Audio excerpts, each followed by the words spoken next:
And we're live. Hello, everyone out there in Cyberland.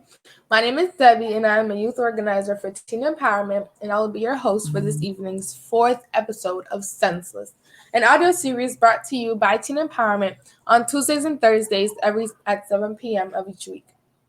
So, as you can see, we have the timer already going.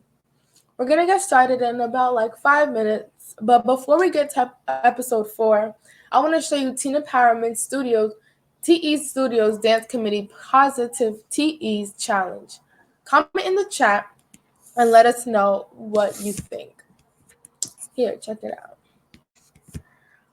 TE Positive TE. That's such a tongue twister. Positive TE, positive TE. Here we go, and it's about to get started.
Okay, then look at y'all. Look at y'all. I'm gonna have to show y'all a little something.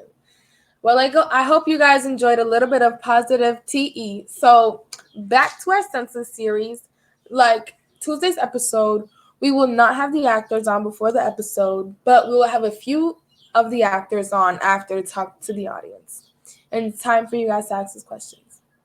We also have a special guest joining us later. We'd like to thank Mr. Ricky Grant, Chief of Community Engagement for the District Attorney's Office, for joining us also.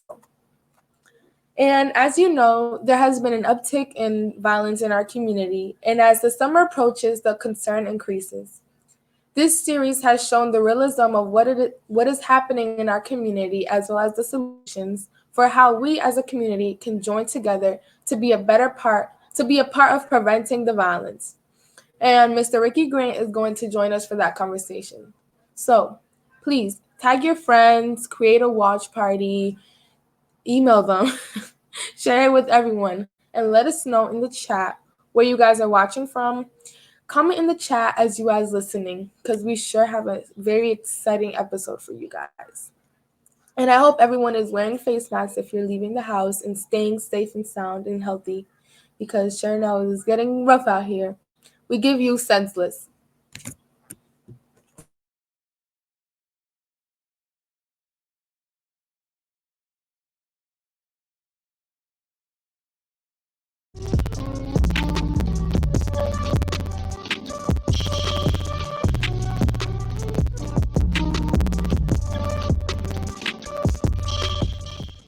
Thank you for tuning in to episode 4 of Senseless.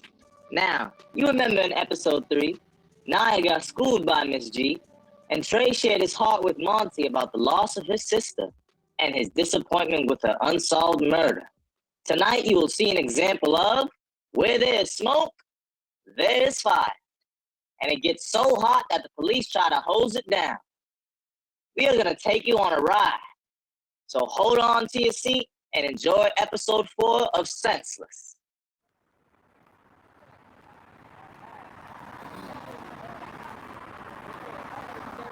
What's poppin', Monty? What's up, Che? I don't know what y'all doing, but I hope I'm not interrupting anything. What's up, Nine? You good? I was just giving Trey that work. Yeah, alright. Shut up, Monty. So I'm feeling better now? You know I don't like seeing you sad, right? What? I wasn't sad. Whatever, Naya. Good, alright, whatever. Anyways, can one of them use your ball for a little bit? No. Yeah, it's cool. It's cool. Monty, I said no. Why not? It's probably because Che doesn't like corn. What? No. It's because he don't like me. He thinks I'm with 10th Street or something. Oh, so you with 10th Street now? No, he's not with any of that. You know we stay away from all that, Naya. Yo, give us the ball. What's taking y'all so long? No. It's not even your ball. Yo, go get your own. Yo, who you talking to like that, bro? Hey, yo, chill out. Quan, it's your boys. Give us the ball, Monty. I said no. Why don't y'all leave us alone? Yo, Monty, you better get this little kid. Shut up, Quan. You ain't gonna do nothing. Yo, give us the ball before something happens. Like what? What's gonna happen, fool? Oh, shoot. Che?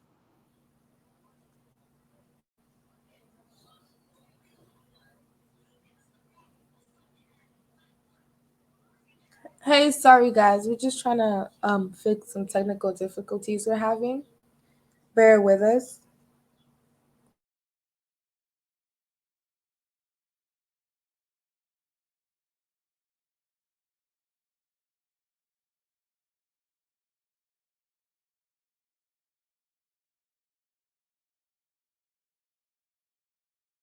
In the meantime, you guys can comment down where you guys are watching from.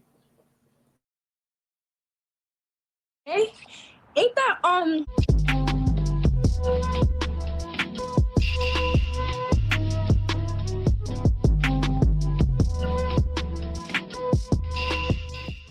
Thank you for tuning in to episode 4 of Senseless. Now, you remember in episode 3, Naya got schooled by Miss G, and Trey shared his heart with Monty about the loss of his sister and his disappointment with her unsolved murder. Tonight, you will see an example of where there's smoke, there's fire. And it gets so hot that the police try to hose it down. We are going to take you on a ride. So hold on to your seat and enjoy episode 4 of Senseless.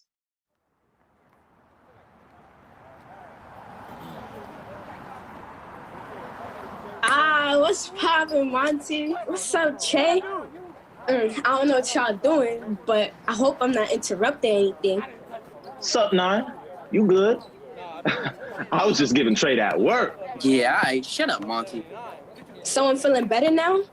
You know I don't like seeing you sad, right? What? I wasn't sad. Whatever, Naya. Good, alright, whatever. Anyways, can one of them use your ball for a little bit?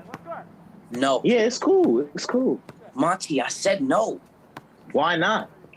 It's probably because Che doesn't like corn. What? No. It's because he don't like me. He thinks I'm with 10th Street or something. Oh, so you at 10th Street now? No, he's not with any of that.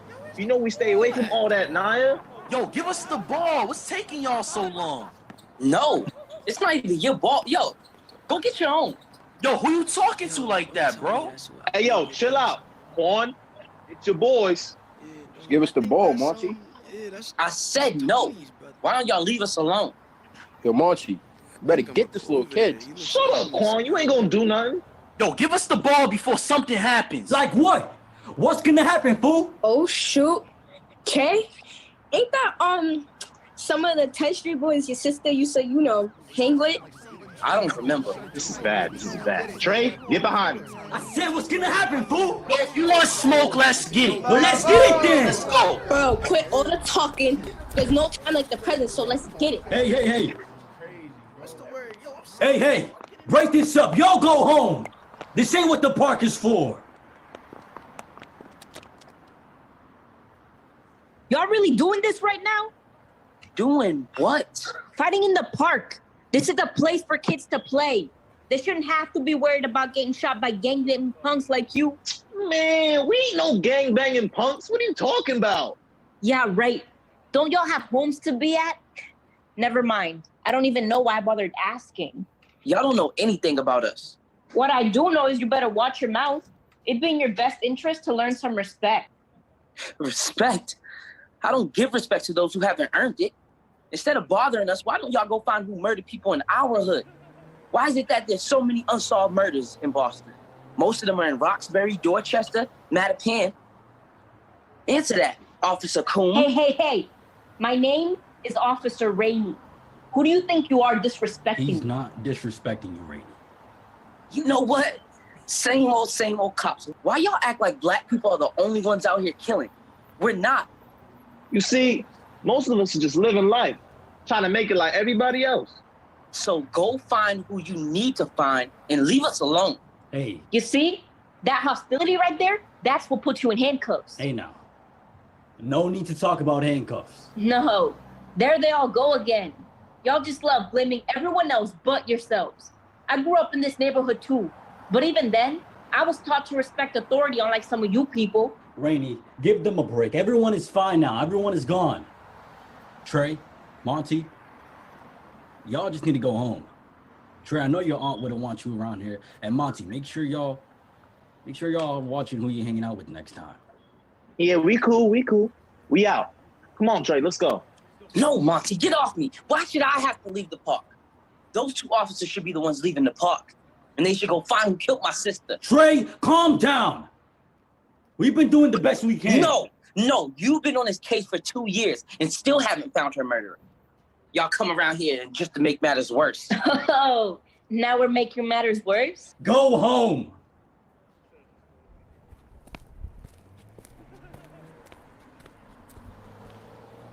What was that all about, Rainey? What was what all about? Don't start with this, Reggie. You're not helping these people by allowing them to think it's okay to be out here fighting each other and acting like animals.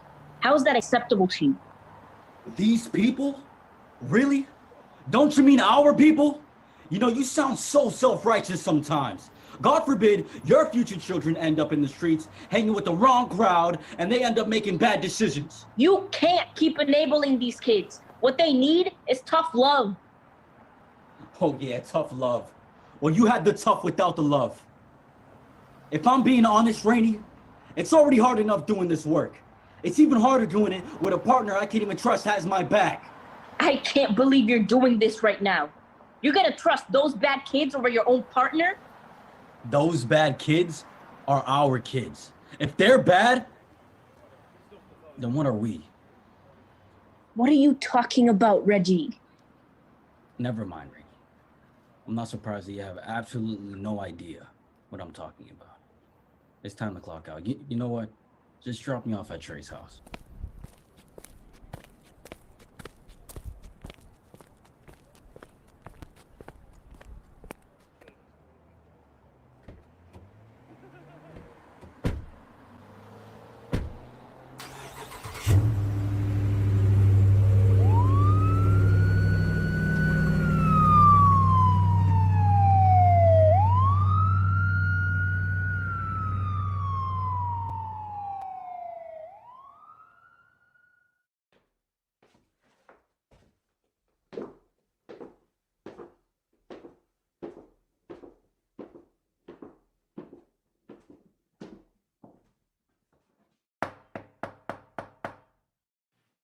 Who is it? It's Officer Reggie Price. What do you want? Can I talk to you? I hope this is news about Tony. It's actually about Trey. Oh, Lord. Did something happen to Trey? Please don't tell me something happened to Trey. Oh, my gosh. No, he's fine. Don't scare me like that.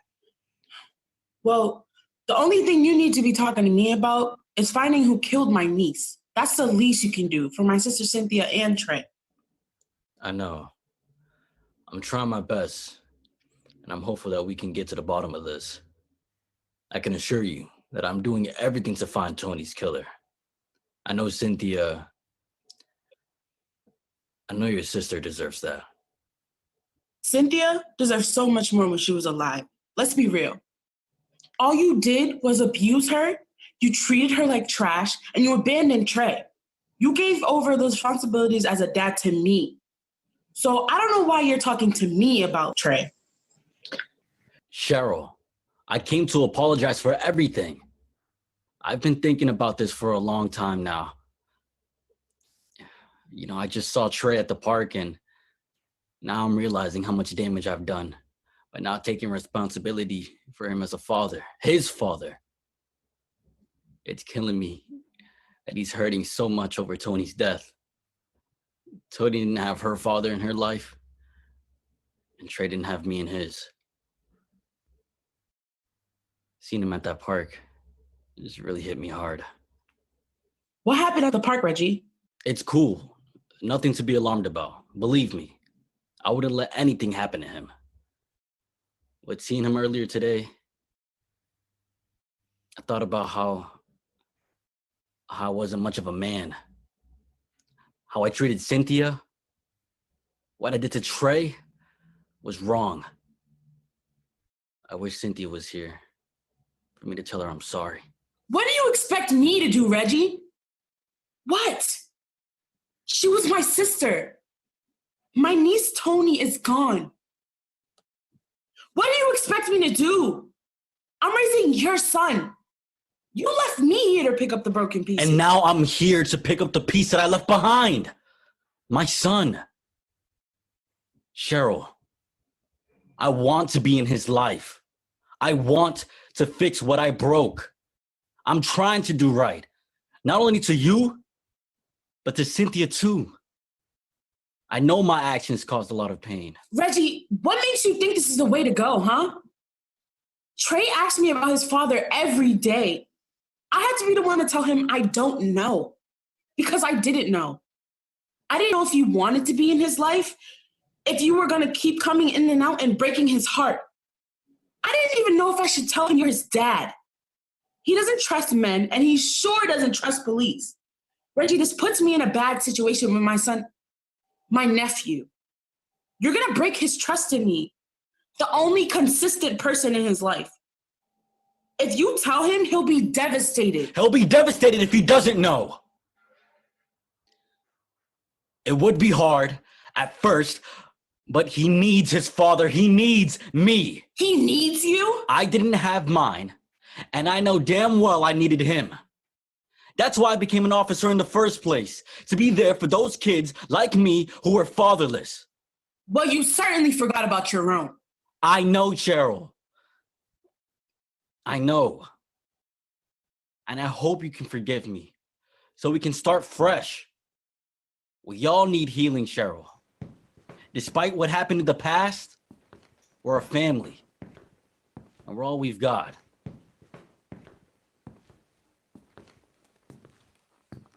What the hell is he doing here? I swear this better have something to do with Tony's murder. Otherwise, you need to dip, bruh.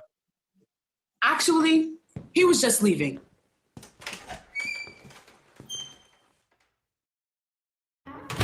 What did he have to say about Tony? All he said was hopefully that we'll get to the bottom of it. Trey, he told me he saw you at the park. Is everything okay? I hope you're not getting involved with anything that's dangerous. That's what he told you? Did he tell you about his partner and how his partner was being a jerk coming in the park harassing her own people? Was he also harassing people? Nah, not really, but that's his partner. Well, it does seem like he cares about the kids in the community. I don't know where you got that impression, but he needs to worry about finding Tony's murderer. I pray to God they do. Are you hungry? I'm about to whip something up for dinner. You want to help me? No. Well, you better go whip up that homework then. I don't have any homework. I didn't go to somebody's class project today. What? Nothing, Auntie. I'm tired. I'm gonna just go lay down for a while. Okay, Trey. Go read a book or something. I'll call you when the food is ready. I was actually gonna go read Tony's diary.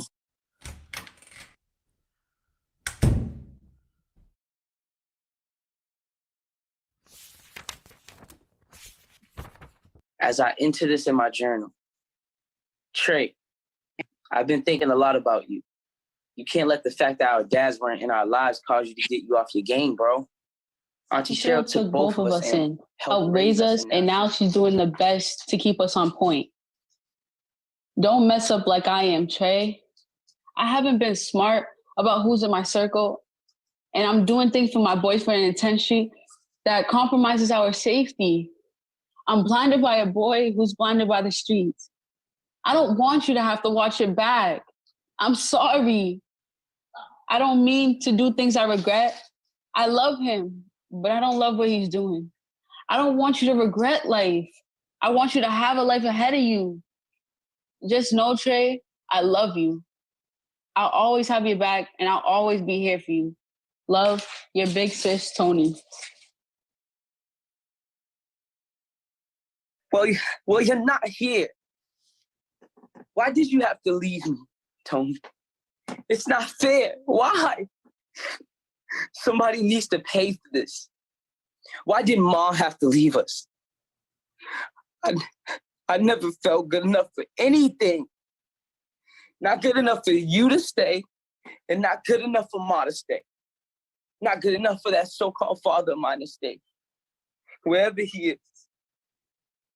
Now Auntie Cheryl is all I have. It's not fair, Tony. Trey, who are you talking to? Who's in there with you? No one, Auntie. That was just the TV. Boy, you don't have a TV, Trey. Now who you sneak in there? I was just kidding. I was talking to myself, Auntie. You've been talking to yourself a lot lately, Trey. I don't think you're okay. I'm fine, Auntie. I'm fine. I'm just cooling. Yeah, I knew you were going to say I'm cooling or I'm chill or I'm booling or whatever y'all say. Well, I know you ain't booling. You really need to consider getting some help, Trey. You've been through a lot. Trauma is a real thing. You have some major losses in your life. What can I do for you? What can I do to help you? You can bring back my sister and mother. I don't care if I ever see my deadbeat father. Trey, where are you going, Trey? Trey!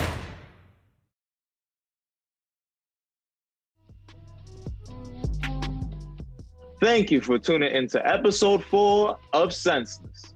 See you on Tuesday, May 12th at 7 p.m. for episode 5, where Miss G schools Quan, the L Street gang member. We'll get a clear glimpse of Quan when we meet Uncle Jimmy. See you next Tuesday for another episode of Senseless.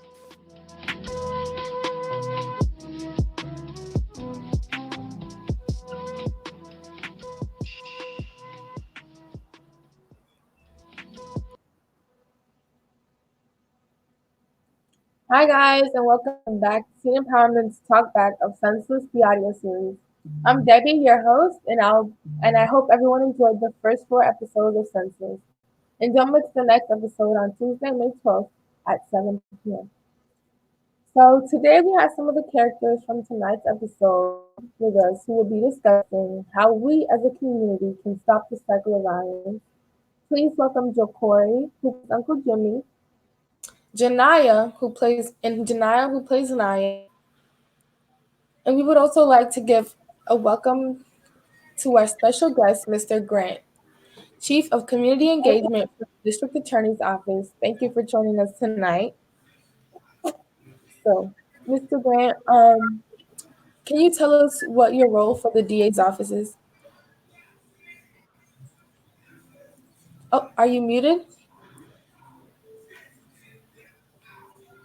I was muted. I'm live now. First, let me just say, you guys did an amazing job. I love what you guys are doing with the Senseless series. I love the storyline. I love the complexity of the storyline. There's a lot going on in this real life. So I'm the chief of community engagement for the Suffolk County DA's office. The district attorney, her name is Rachel Rollins. She's the first Black woman district attorney in Massachusetts history, period, and absolutely the first in Suffolk County. As a chief of community engagement, I have the privilege of making sure that our office is connected to the community in a relational way. And so our investigators, our attorneys, our victim witness advocates, our admin, just making sure that we are plugged into our community partners, that we are easily accessible for residents. Right now during COVID-19, one of the things my office has been facilitating is making sure that, as you know, Chelsea has been the hardest hit by COVID.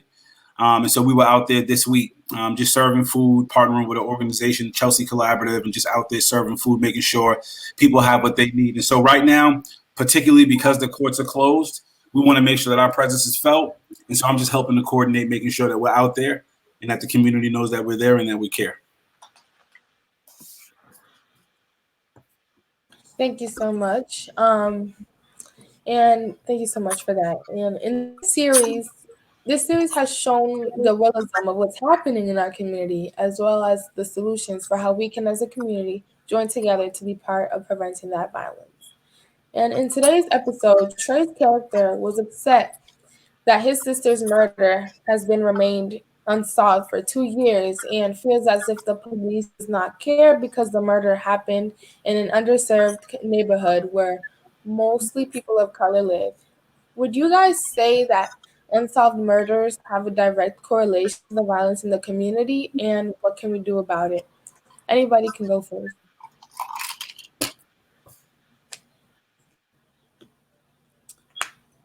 I feel like there's a lot of blurred lines. I don't really know. Like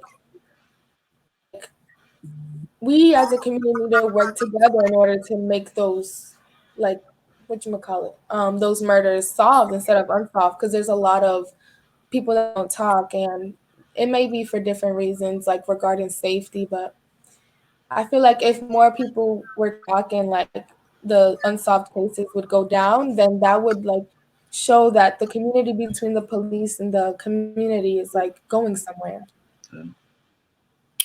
Yeah, I'll jump in. So would I say that unsolved murders have a direct correlation with violence in the community? I would say, yeah, I would say in two ways. Number one, if there are murders that are going unsolved in our community, that very well could embolden somebody else to say, you know what, people are catching bodies in the community, they're not getting caught for it. Maybe I can do the same thing and not get caught. So one issue we have with unsolved murders is it can embolden somebody else to feel like they can do that same kind of behavior and cause more harm. But secondly, I think that because when we talk about unsolved murders, we're talking about in the Black community, right? And I think that it highlights the fracture between communities of color and police, right? And there's been a history all over the country of the challenge of that relationship, right? Because communities of color have been over policed, have been over criminalized, right? And the impact is tremendous. And so one of the things that I do want to say that so there's a challenge right there. And I think that the unsolved murders highlights the fact that do we feel like we have the avenues to share information? Do we feel safe? Is there trust between police and the community? So I think that that's something that we have to continue to build on. And it's not just on police, it's on us as well. And so I just really quickly, I want to just shout out the Children's Services of Roxbury. It's a community organization in Roxbury that works with young people. They have a program called Youth Police Partnerships, where police are going and spending time with young people and building relationships. And our office just became a part of that. And I just want to highlight it because we can highlight the challenges and the difficulties, but there's so many people who are doing tremendous things on the BPD as well. And those are the kinds of things that we need to do to solidify that relationship so that trust can be built, so that when it's time to share information to keep the neighborhood safe, we feel like we have the requisite avenues to do that. And right now, the unsolved murders is showing us that we got a lot of work to do. Thank you so much, Grant. Jahori, Janai, do you guys have anything else? I was gonna say, like, I feel like, when we talk about unsolved murders, like, it also it also comes down to the people in our community, because sometimes people don't feel safe about talking about like murders and stuff like that, because like there's always that code, like no snitching and stuff like that, because people are like scared for their life. And I feel like that's where the police and like stuff like that stuff comes in. Like if you want to like protection for them as well. So yeah. You broke off a little bit near the end. I at the end I said, if the police want people to speak up and stuff, they should make sure like there's some type of protection for them as well. Mm. And it's funny how you say that, because Destiny in the comments said growing up in the hood, it was always seen something, say nothing, see something, say nothing, no snitches, snitches get stitches. And in the series, Monty's characters told Trey that the streets don't talk. How much impact do you guys think snitching or not snitching has on the community in terms of violence? Jahori, you want to jump on this one? Yeah. So definitely when it comes down to this, it's just people make it seem like, I know we mentioned one time we had this discussion yesterday. We was speaking upon how, everyone wants to be gangster, and this is like a term that people that's involved in the streets and people use, what I'm saying? This is like a gangster slang. And so with that being said, it's just like making sure that this isn't a trend, what I'm saying? Like everybody wants to feel like they're involved with the streets and be like a tough guy, when in reality that's what's actually hurting us, what I'm saying? So just understanding that, and it's not about like putting yourself down, it's not about like taking a step down, but it's just like seeing things from a different perspective almost, what I'm saying? And once we get that understanding of each other and where we're coming from, things could be perceived in different ways, what I'm saying? Because if you're looking at it as in you're degrading yourself in your hood by speaking up for your community, what I'm saying? It's like, of course you're not going to want to do anything because you feel like you're violating. But if you're realizing that by speaking up and speaking for this victim, it's like going to help us, indicate who are the people who are causing this ruckus within the neighborhoods and who are the people that's not. It gives you the opportunity to what I'm saying, like be a part of that, like be a part of a real community and actually help each other, what I'm saying? Because now we're not all labeled as criminals and like criminals and so on and so forth, but we're able to see the people that are causing that ruckus within the communities, and we're able to separate ourselves from them and work on becoming a better community. You know what I'm saying? Can I jump in on this? So I just feel like the frustrating thing about the not snitching piece is I feel like not snitching is a street thing. That's a street code thing, and they don't even hardly follow it. You know what I'm saying? So I just feel like it's not fair for the rest of the community to have to carry the code of no snitching.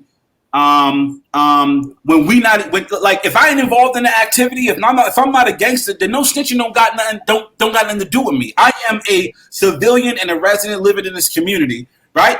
I ain't no gangster, right? But the activity could be putting me or my family in danger. So I feel like the not snitching thing is a street thing.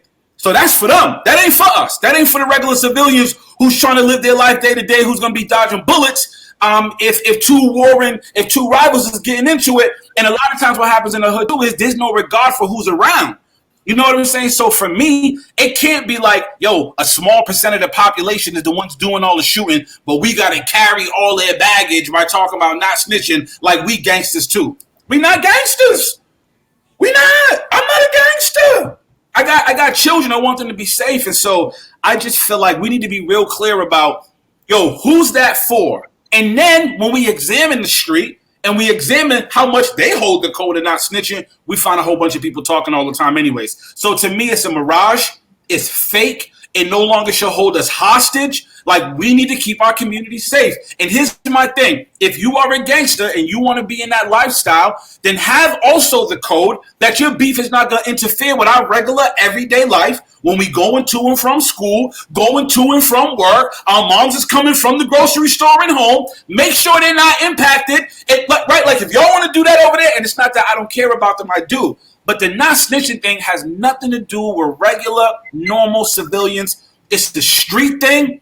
They don't even hardly follow it themselves, and we shouldn't have to carry that baggage feeling like we can't say nothing because we carrying their baggage. Nah. Right. It's almost as if we're being held hostage in our own communities. It's like we don't like people, they might do it for a safety thing. Like, what do you say to those people? Oh, I don't want to say anything because I feel like they're gonna come and like hurt my family for saying something like that. Like it's kind of tricky because you do have a really valid point, but it's kind of like it's kind of hard to avoid the conflicts that might come afterwards. It's kind of like also a pride thing too. No. So Debbie, I get that, and you guys jump into. I totally get that. I feel like if somebody's like, "Yo, my life is at risk," and I don't want to say anything, I totally get that. Like I totally get that. But to me, that's a different reasoning than I'm not gonna say nothing because I'm holding down the code of not snitching. That's different. If I'm not gonna say nothing because I feel like my life and my family's life is at risk, I'm with you. I'm with you, right? Because we have to live with it, right? But if my reasoning is my concern is not blowback, my concern is I ain't a snitch, and you ain't a street person. You're confused about who you are in society. That's true. That's true. And I know you brought up this good point about policing the community or policing ourselves. Like, how much do you guys think we need, like, community policing versus policing our own community? And, like, what does that look like, too? Ja'Cory, you could take this one, bro. You're muted, Ja'Cory. Oh, my fault. Can you put it up on the screen real quick just so I can see the question again? Yes. How much do we need community policing versus policing our own communities? I definitely think it's necessary. So I live in Mattapan, and I have B3 that represents my neighborhood.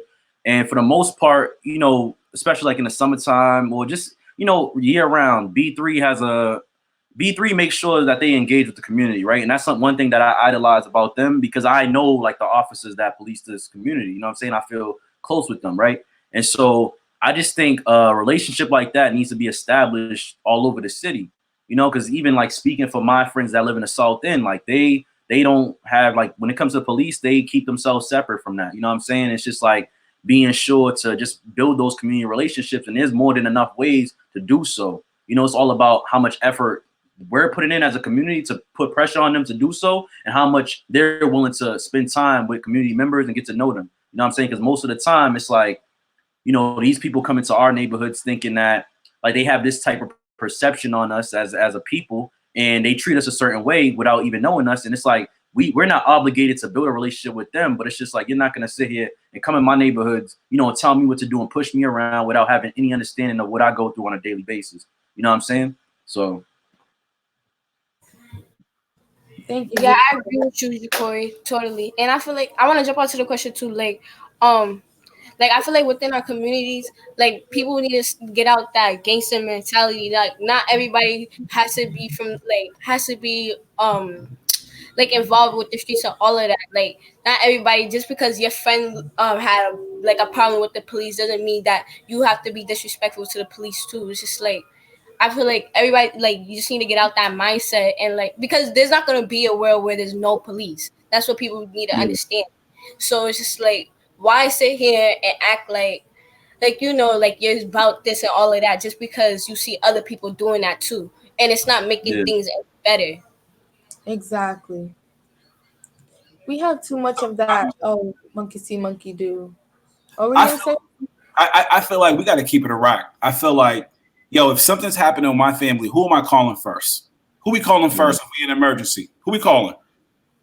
Police, straight up. Police. We calling the police. So I again, one of the things I appreciate about the series you guys are doing, I feel like the issues that you guys are speaking about, you're speaking about it in a real way, and you're speaking about how do we resolve it in a real way, and it's not pie in the sky. And you'll be surprised how many conversations are going on with all kinds of people with all kinds of titles where it's just ring around the rosy, right?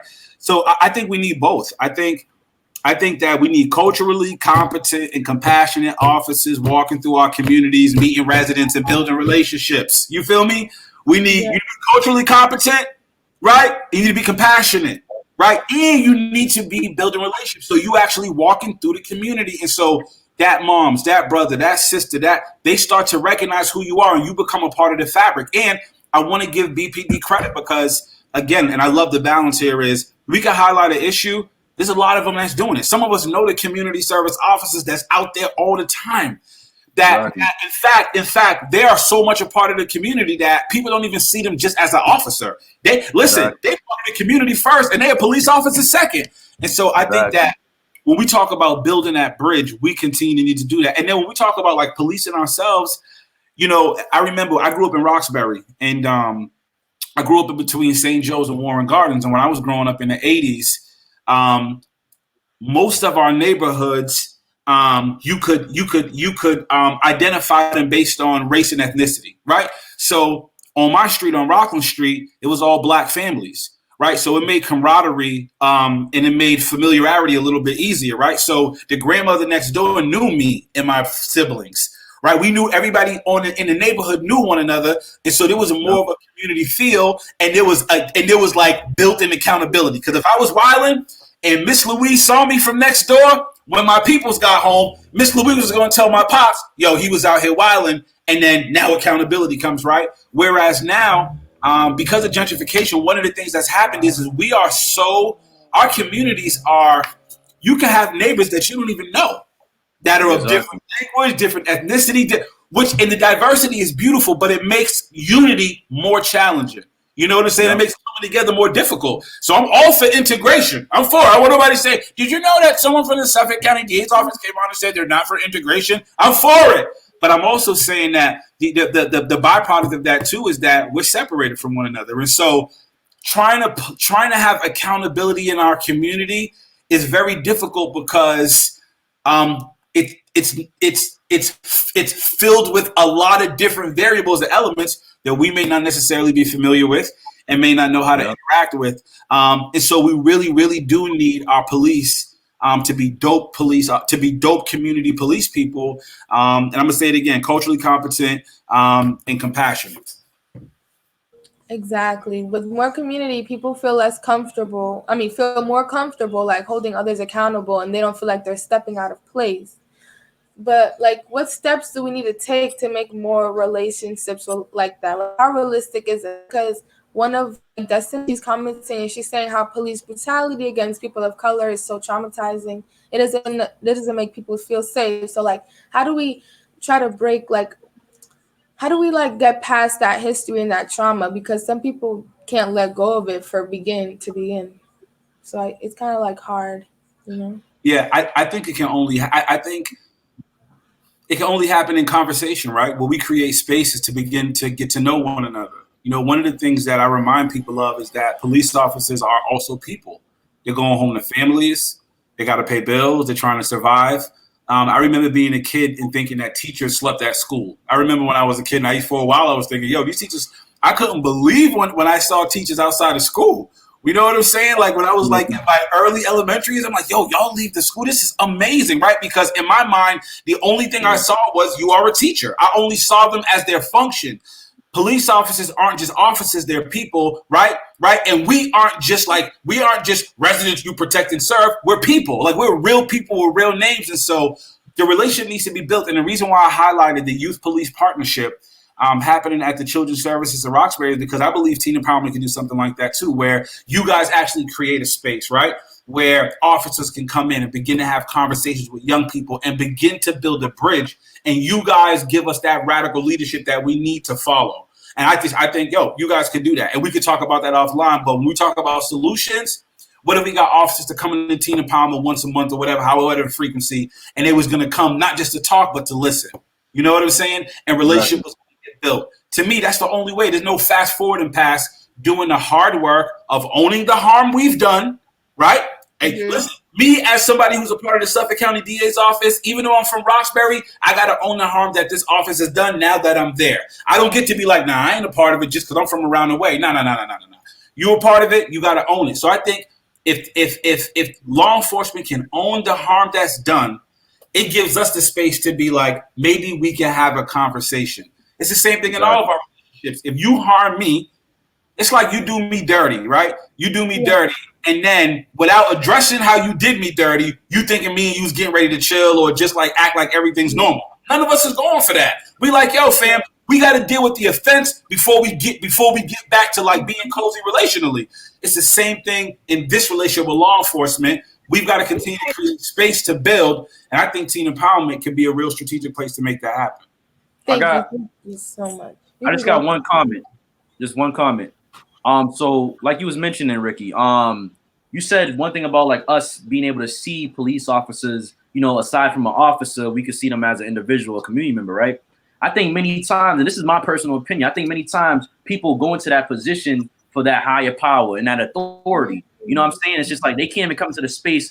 I understand it's like protocol, but they can't come to the space without their gadgets because they're like, I can't lose that power. I can't step down. But you know what I mean? I still want to be a part of it, but they just can't. They can't give away that power. And here's what's so difficult, Corey. You bring up something that's so important, bro. Remember, MLK said this, right? MLK said that we don't want to be judged by the color of our skin, but by the content of our character, right? And so maturity, yo, is only for the few, right? Because it is emotionally difficult to say, okay, historically, this law enforcement agency has been harmful to my people. However, in my maturity, I'm going to give officers a chance to develop a relationship with me personally. See, a lot of people can't hold both of those, right? And I don't criticize them because it's difficult. And there are some people who've had interactions with the police that are life changing, it's changed your life, right? So I'm very, very sensitive, and I don't want to make anything seem so simple and so easy. So I would just say that there's a lot of work to do. And you're right, Corey. Some people get into these situations because they want the power, but that's not going to work in our community. Exactly. Not only do we need the space to build, but also the space to forgive. Like, speaking upon forgiveness, like how much conflict and retaliation a part of the violence is, and do you think forgiveness is like realistic for our community? Naya, what do you think? I was just about to say, yeah, I feel like conflict and retaliation plays a big part in our communities because that's just how like once you retaliate, that's how you continue that cycle. Like that cycle of like violence, all of that. And it's just like until you're able to be able to like put yourself in like just a place where you could just, you know, forgive that person, but that person will also have to like own up to it as well. And that's why I feel like if forgiveness will be really realistic for our communities because it will stop a lot of things that are going on. What do you think, Corey? Yes, I do think this is a big part of just a cycle of everything that happens and takes place within, you know, our communities. And it's definitely possible. You know what I'm saying? Like me, myself, you know, based off of me and like how I was raised with the people that I had around me and the support, you know, it's easy for me to forgive just because of my beliefs and so on and so forth.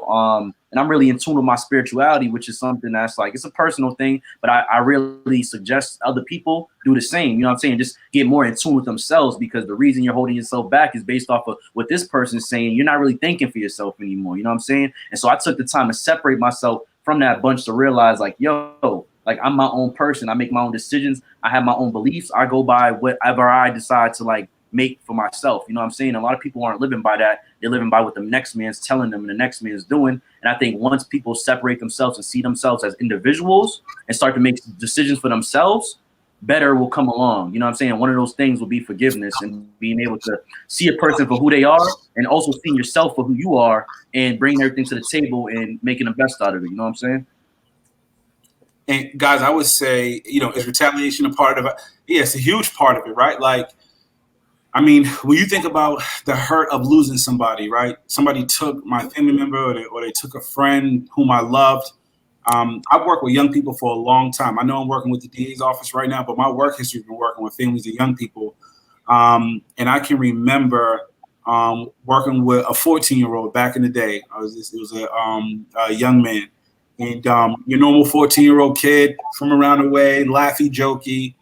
And I had moved away for 2 years to North Carolina to do some youth pastoring.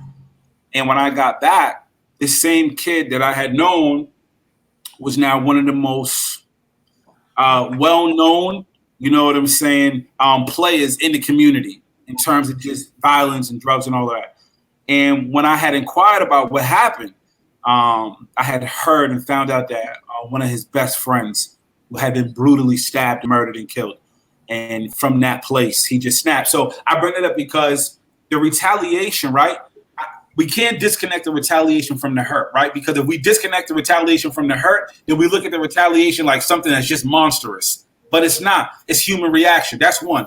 Number two, right? And I'm not saying it's right. I'm saying I understand it, right? But I'm not saying it's right. Number two, I think it's impossible for us to imagine the community we hope for without forgiveness. I think it's impossible for us, the community that all the four of us hope for. It's impossible for us to really imagine that without forgiveness being at the root of it and being at the center of it. And I think that what is it going to take? A couple things. I think it's going to take the Spirit of God. I think however we understand faith, I think that that as human beings that we have our limitations. And I think that we have our limitations in terms of hurt. I think there are certain things that people can do to us and certain lines they cross that we don't even know how to get past that, you know? And so, I don't never want to minimize nobody's pain. So I think it's the Spirit of God, but I also think this, y'all, and this is where you guys come in. I think that it's going to take radical leadership. I think it's going to take people who are impacted by the violence to say, no more violence. Let's have peace. It's going to take radical peace from the victims, unfortunately, right? Because if I have been impacted by violence, my voice don't matter. But it's the families who've been impacted when they step up, and they have been, and as they continue to step up and say, yo, we don't want no violence. We don't want no retaliation. We don't want no revenge. That kind of radical leadership can be a value that we as a community adopt, where we don't retaliate. We don't. It's bad enough someone died. We don't, as a community, we don't retaliate. There's got to be accountability, and we got to deal with it. But going and killing another person that looks like us, not like as a community, I would love to see us adopt that. But forgiveness is absolutely essential if we want to be a community where we feel safe, where we can love one another, where we can move about our community and neighborhood without looking over our shoulder. But I believe it's going to take God to help us, honestly. I agree with you 100%. Thank you so much for those wise words. Exactly. But yeah, I feel like we also need to find it in our heart to like forgive ourselves and others. But like the question is, what do you need, in order to find that forgiveness? Like some people need different things. Some people don't even need anything at all. And only you truly have that answer. And like Ja'Cory said, it's like shifting your mindset and like the way you look at things, your perspective is when you're going to find that true answer. But thank you so much, Mr. Grant, for taking your time to be with us tonight. And thank you for tuning in to the episode 4 of Senseless, the audio series. See you on Tuesday, May 12th at 7 p.m. for episode 5, where Mrs. G schools Quan and the L Street gang member. We'll get a clear glimpse of Quan when we meet Uncle Jimmy, a member of his family. See you next Tuesday and have a good night. You.